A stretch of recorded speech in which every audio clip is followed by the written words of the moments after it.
cái này của em không lấy rồi nè. Của mày cũng hết màu trên này tao vậy này. Tí đi làm lại rồi nó. Sao ạ? Nhưng mà làm màu nhàn nhạt cái này. Đúng rồi, ta định làm một tí. Eo. Cái này thanh được mà. Con chắc bắt đầu sao mà không vậy? Cái này là hôm nay người ta trang điểm cho chị á. Ủa mà tôi đi làm ở tiệm á? Ừ. Ủa trang điểm tiệm nó là làm nhạc đi. Nó làm cuộc sống thường người á. Ủa bà Linh mà kêu họ làm nhạc hay là sao bà? Sao mà làm xấu? Làm tao nhìn mình thường kia nhỏ. Không để ý luôn, tao tưởng bao làm. Tao đã bảo là ba không số gần phòng mà cái hai con đấy đẹp lắm, nó trang điểm đẹp lắm. Mỗi lần nhìn tao đi cái tao đi cái bạn nó làm cái mắt đẹp. Tuổi đỡ đi sinh nhật nha. Bảo nó nhìn đẹp đi. Cái này tao tự làm nhưng mà là lúc này đi sinh nhật bạn nha. sao tao về tao thấy đẹp lắm, buộc băng tim bữa nào sinh nhật của mà thử đó mua nó trang điểm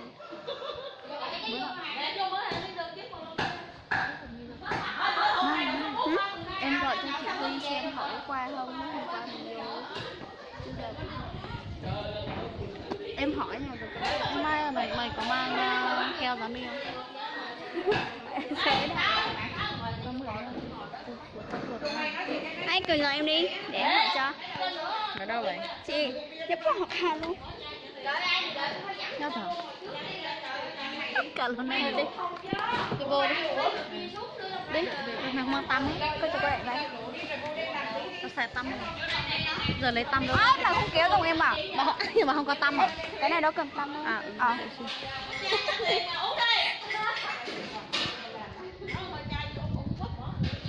Họ đi đâu ấy rồi? Xin Tình ơi, mình đi sinh nhật nhá.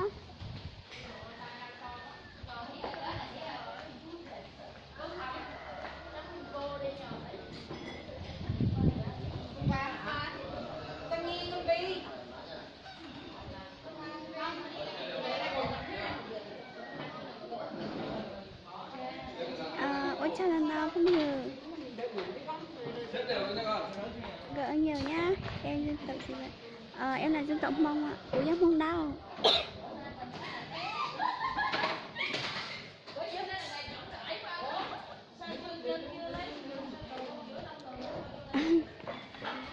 Chào nhá.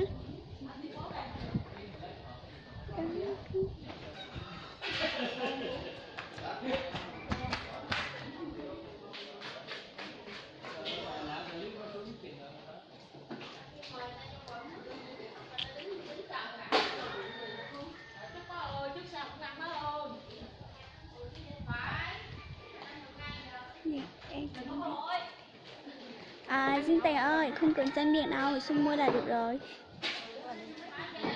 Cái này đâu phải đi chơi, cái này là đi làm cưới đây mà.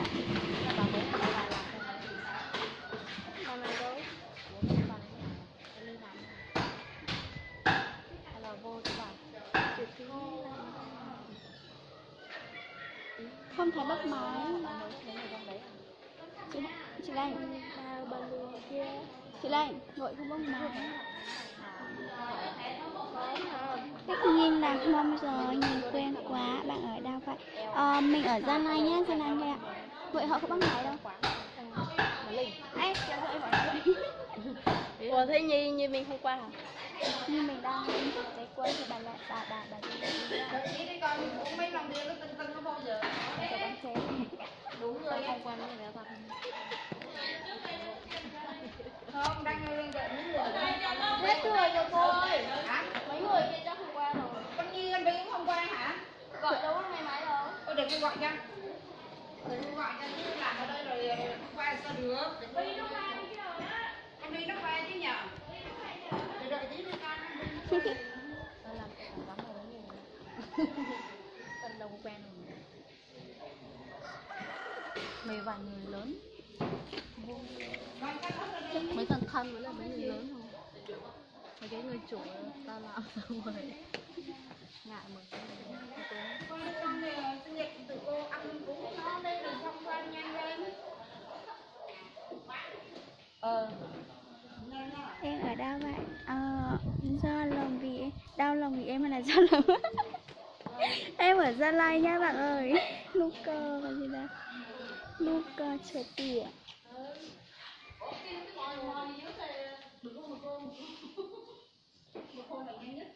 Người em xin cảm ơn. Gỡ nhiều nhá. Nguyễn Nam Sibo chào.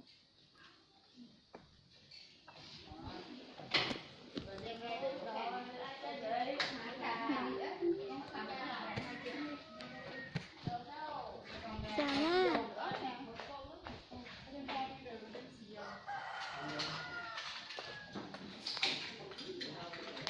Cái ông này tao tưởng là ông của bạn ấy. Không của chị ra không nói. Ra đúng không?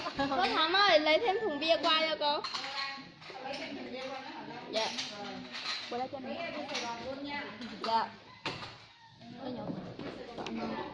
Anh nhiều tài không? Không. Không phải là đây. Cô bảo thích khách nhất là nào? Mấy Hay uống tay dơ đi con. Có người uống được tay dơ, có người không uống được. Vâng, uống tay dơ nha. Dạ. Cô chẳng hạn như cô uống tay dơ.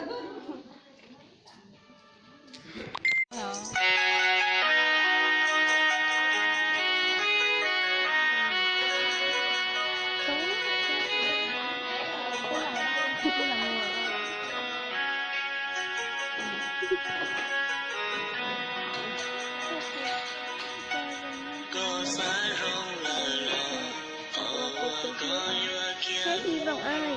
Dạ, mình làm bạn thôi nhá. Xin cảm ơn. Anh cô anh cô đang chào nhé. Chào Văn Dương nhá. Không khó đâu.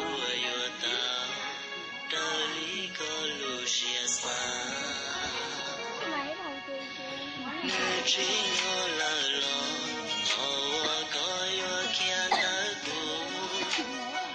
chỉ nhớ đâu có thể ư gió kỳ lù có từ sĩ lù từ rong gió gì nó có trình nhớ cho tao chế lo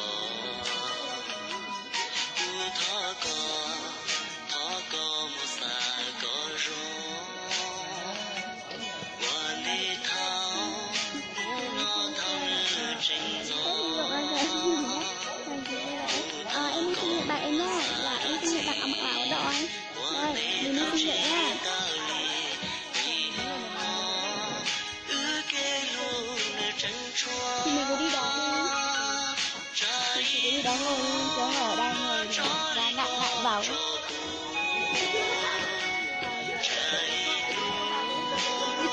Bạn đúng em thôi á.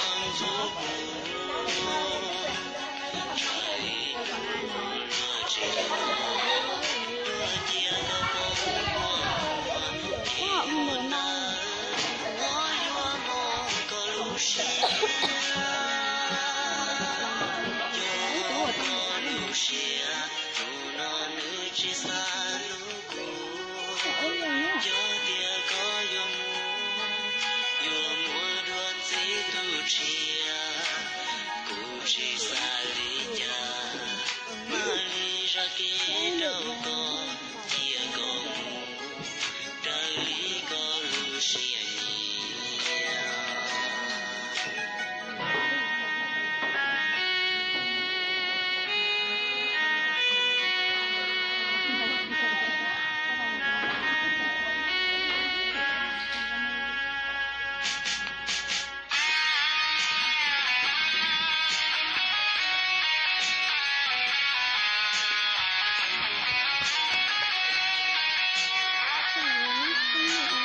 Trời ơi, có lần nào nắng sao cho anh.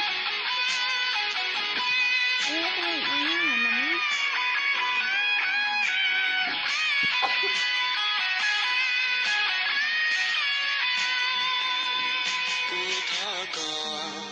Thọ có một xa có rong qua đi thao nó thao như trình gió. Sao lại khóc vậy? Thọ có một xa đoan gì qua đi thao chỉ tao lì vì nó ư kê luôn chân chúa trái bé mùi sinh nhật nha. Đây thì giống mọi người ngồi xem nha. Mình đi sinh nhật bạn nhá.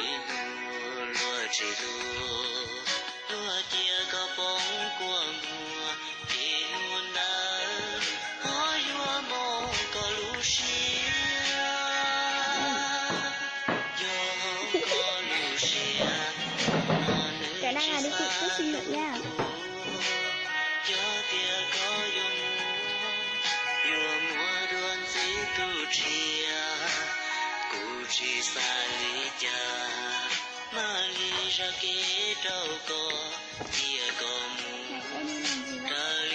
Em mọi người à kèn thấy em từ những năm ngủ xưa.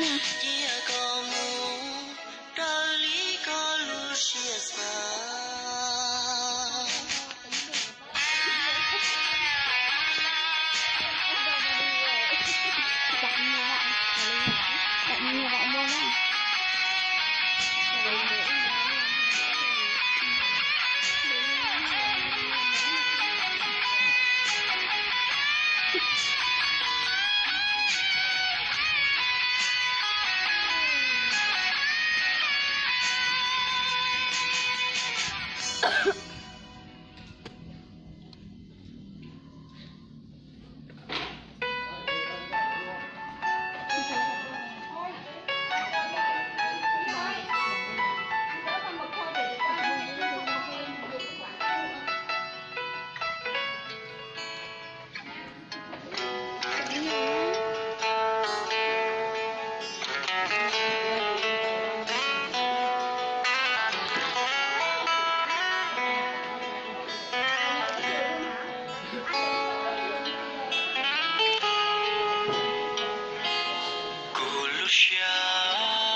Vì có cha